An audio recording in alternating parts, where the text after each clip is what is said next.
Alright, a lot of people wanted me to give some extra thoughts on the number one choice in each of my SpongeBob atrocity lists. And I think, yeah, because there's really some details that you can't go to in the context of a list. I mean, my top 10 worst Patrick's a Prick list was 42 minutes long, and I was petrified of how long the top 25 episodes would be. So, this episode was my number one choice on that list, and I said that it was because of one little line of dialogue. We'll talk about that, but I can't really give all my thoughts focusing on the episode while we're worrying about that line of dialogue. Let's put that aside because this episode is terrible in other aspects too. I mean, it's telling when one of the minor problems is an opening skit that doesn't do much but waste time. That bank scene is totally pointless. A large problem with this episode is that I've seen this shtick before. In a lot of classic cartoons, there's this type of episode with a babysitter and the baby gets out of the house and nearly gets killed in construction sites. You've probably seen at least a few of them. Those work because a baby not only doesn't have that much intelligence, but they also lack common sense and can easily wander into danger. This episode is outright saying that Patrick is stupid as a baby. Granted, Squid Baby made that more blatant, but that's not the point.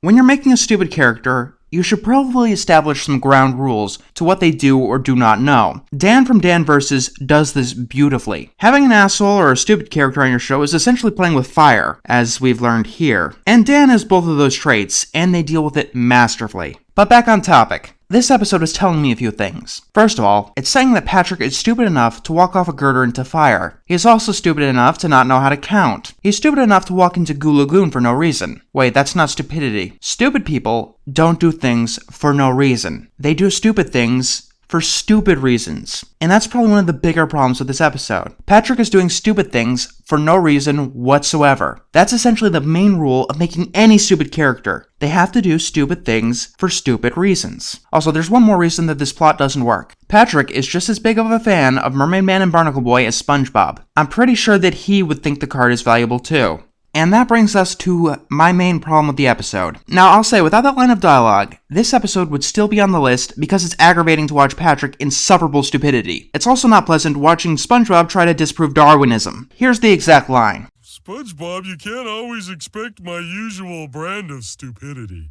I like to mix it up. Keep you on your toes.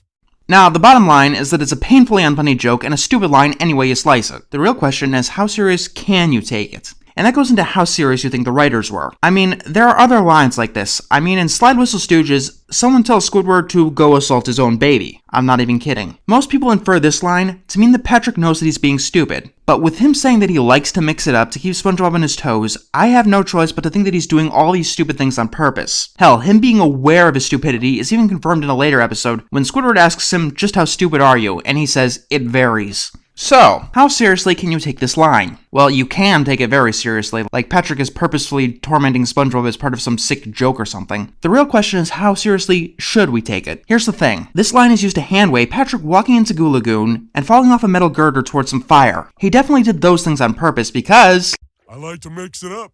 Keep you on your toes. That's the only justification we get throughout the whole thing, and thus it becomes the default justification for the whole episode. Why does he go constantly throughout destroying the card for the rest of the episode? I mean, him opening the lock is kind of understandable, but using the card as a spatula, a plate, and a napkin? I mean, by the time he gets to making the burgers, the convenience excuse is completely out. There is no reason for him to do this except for the reason that they've given us. And I want to talk about that. Patrick wanting to use the card to open his lock is kind of understandable, but he wants to borrow it for the rest of the day, for what I can only assume is to keep SpongeBob on his toes. Patrick is stupid is not an excuse for this, at all. Keep in mind that he's doing all these things after he promised the card to SpongeBob, and said that he was the best friend ever, and it was confirmed that this was his most valuable possession, at least in the eyes of SpongeBob. Also, I don't know why, but the cheese for the burgers really grosses me out for some reason. I'm not entirely sure why. Then there's the ending. All of a sudden, congrats, Patrick has all 5 super rare cards. Can I mention how this trading card is a bigger scam than the lottery? I don't know how valid of a complaint it is, but this episode doesn't really get anything about trading cards right, but suspension of disbelief and all that. But talking about the ending, it is believable Patrick's stupidity, but considering everything else, it really does feel like a part of a sick joke on Patrick's part, and some way to alleviate guilt. It feels like that he thought that he could horribly mutilate the card and drive SpongeBob crazy, but it would be okay in the end because he had extra copies. And if that's the kind of stuff you do with your friends for fun, then you're not a very good friend. These are the kind of people who shout fire in the movie theaters just to see what would happen. Now, without Patrick's little line, I would see this as Patrick being a prime candidate for natural selection, as soon as SpongeBob goes to sleep or something. With the line, I can only really see Patrick playing stupid for his sick amusement. When a character knows that they're stupid, and they keep acting stupid, they become an asshole instantly. Now, I said that it can stain your image of Patrick. Let me elaborate on that. I don't mean whenever I watch Patrick, I think that he's doing stupid shit on purpose, even if it aired after this episode. What I meant is that it's kind of the other way around. This Patrick, in this episode, had done all those terrible things in every other Patrick's a Prick episode for selfish hedonism. I guess the lesson to be learned here is that even the smallest parts of your story can have disastrous results, so be sure to proofread that shit.